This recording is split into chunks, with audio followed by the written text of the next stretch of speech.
Halo teman-teman Piercing Indonesia, hari ini kita bakal bahas tentang seks dan juga piercing.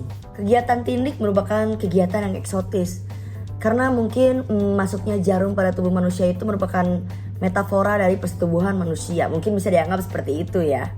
Banyak orang yang ditindik puting dan kelamin, pusar, mungkin daerah-daerah sensitif untuk alasan erotis, alasan menambah gairah.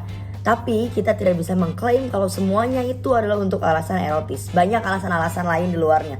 Karena kalau mau ngomongin tentang erotis menambahkan gairah, mau itu piercing di telinga, mau itu piercing di lidah, mau itu piercingnya di alis, semuanya bisa, tergantung selera orang masing-masing. Piercing itu memang bisa membuat hubungan percintaan kalian lebih baik, tapi bukan berarti itu adalah obat mujarab atas semua problematika. Contohnya, kalau memang kalian tidak terampil, kalau memang kalian tidak cocok hubungan seksnya, itu nggak akan membantu apa-apa.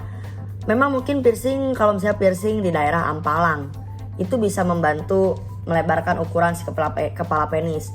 Tapi ya tetap aja kalau misalnya itu mengganggu kamu merasa tidak nyaman memakainya, ya itu tidak membantu sama sekali. Jadi intinya pakailah kalau kamu memang merasa nyaman, merasa pede, dan membuat kamu dan pasangan kamu juga merasa sama-sama puas. Setelah kamu memakai genital piercing, ada 2 aturan seks yang harus kamu turuti. Yang pertama, kamu harus bersikap lembut, dan yang kedua, kamu harus selalu bersih dan juga higienis. Bersikap lembut di sini dalam artian kalau misalnya ada kebiasaan-kebiasaan yang membuat piercing kamu tidak nyaman atau mungkin kamu merasa sakit piercingnya, itu harus segera diberhentikan. Makanya kamu harus bisa menyesuaikan diri lagi dengan sesuatu yang lebih lembut lah, lebih aman ke piercing kamu. Terus kalau urusan kebersihan dan higienis itu harus, walaupun kamu cuma memiliki satu pasangan, kamu berhubungan hanya dengan satu orang gitu, tapi tetap harus pakai pelindung, entah itu pakai dental dam ataupun pakai kondom. Karena kita harus melindungi si cairan wanita ataupun cairan pria itu untuk demi alasan higienis lah, biar lebih aman, lebih safety ke kalian berduanya. Hindari kondom dan pelumas yang mengandung spermisida nonoksinol karena ini zat kimianya keras dan itu bisa merusak sel-sel halus di tindik kalian. Kalau pasangan kalian sama-sama menggunakan genital piercing, kalian harus menghindari kemungkinan kecelakaan. Misalnya kayak gini, kalau pasangan kamu pakai circular barbel, kamu jangan pakai yang closed ring. Ngerti kan si perhiasannya? Karena takutnya tersangkut. Ada nih ya cerita yang dimana dia di piercing, terus nyangkut dan akhirnya bagian kelaminnya ada yang sobek. Piercing dan pasangan. Di saat kamu menggunakan piercing, itu ya yang suka juga ada, yang nggak suka juga ada. Jadi yang suka nambah, yang nggak suka juga nambah, kayak gitu. Di saat kamu menggunakan piercing, apalagi di genital piercing, ketika kamu mau berhubungan, ada bagusnya kalian memberikan suatu kode dulu biar dianya ngeh, biar dianya tahu, biar dianya nggak kaget gitu. Karena ya itu bisa jadi dia suka, bisa jadi enggak. Piercing itu bisa jadi sumber konflik untuk kalian yang punya pasangan yang tidak menghargai kegemaran kalian dalam modifikasi tubuh. Karena banyak banget nih, jangankan genital piercing, orang yang di piercingnya kayak di alis atau misalnya di kupingnya agak banyak aja, orang banyak yang ih kamu kok gitu loh. Makanya kalian mungkin harus cari pasangan yang satu selera atau yang bisa menghargai kegemaran kamu dalam modifikasi tubuh. Atau kalau misalnya enggak, berarti kamu harus mengambil keputusan mana yang lebih prioritas, apakah pasangan kamu atau piercing kamu. Karena banyak banget nih pernikahan yang sampai udahan karena hal piercing. Banyak banget para piercing yang bilang kalau mereka merasa hypersensitivitas secara lokal waktu memasang genital piercing. Tapi itu akan akan normal kembali karena si ujung saraf yang rangsangannya berlebihan ini dia bakal normal seiring masanya penyembuhan.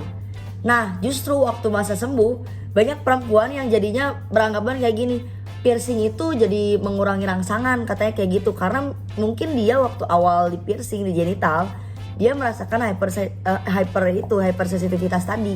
Jadi waktu dia normal, dia malah berdalih kalau misalnya ternyata piercing mengurangi rangsangan, padahal enggak.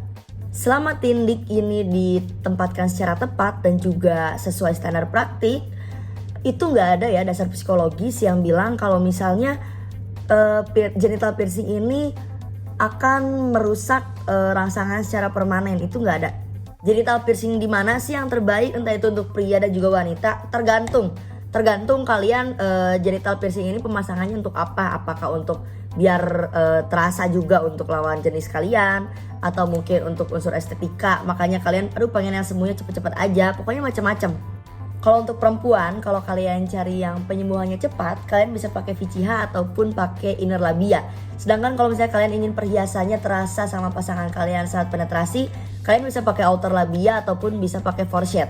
Tapi kalau untuk visibilitas yang ya keterlihatan lebih tinggi, kalian bisa pakai Christina, bisa pakai high outer labia, bisa pakai high HCH. Tapi kalau untuk rangsangan yang rangsangan besar terhadap klitoris, kalian bisa pakai VCH, bisa pakai HCH, bisa pakai triangle atau di klitoris, tergantung anatomi masing-masing. Kalau untuk laki-laki, kalau kalian cari yang semuanya cepat, kalian bisa pakai Prince Albert. Tapi kalau untuk perhiasannya yang kerasa sama pasangan kalian yang bisa ikut merangsang G-spot, kalian bisa pakai Ampalam, bisa pakai Raffia, atau bisa pakai reverse Prince Albert. Dan kalau untuk rangsangan yang terbesar buat klitoris itu dia bisa pakai pubic piercing, karena dia ada ring bertekstur gitu loh si manik-maniknya. Terus kalau untuk visibilitas paling tinggi, kalian bisa pakai upper frenum, bisa pakai pubic, dan juga pakai scrotum piercing.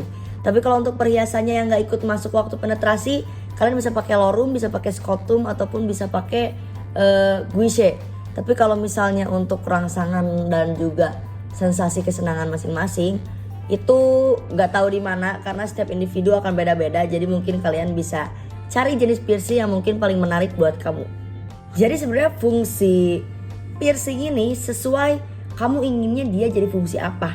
Entah itu kamu hanya untuk fungsi estetika bisa, atau memang kamu ingin dia fungsinya sebagai penambah kenikmatan waktu kalian berhubungan seksual bisa, atau kalian ingin untuk menambahkan percaya diri bisa. Pokoknya kalau memang kalian tertarik dengan genital piercing, dan juga kalau misalnya nih kalian sudah berpasangan dan juga pasangan kalian mengiyakan dan sama-sama tertarik dalam penggunaan genital piercing, cukup lakukan aja.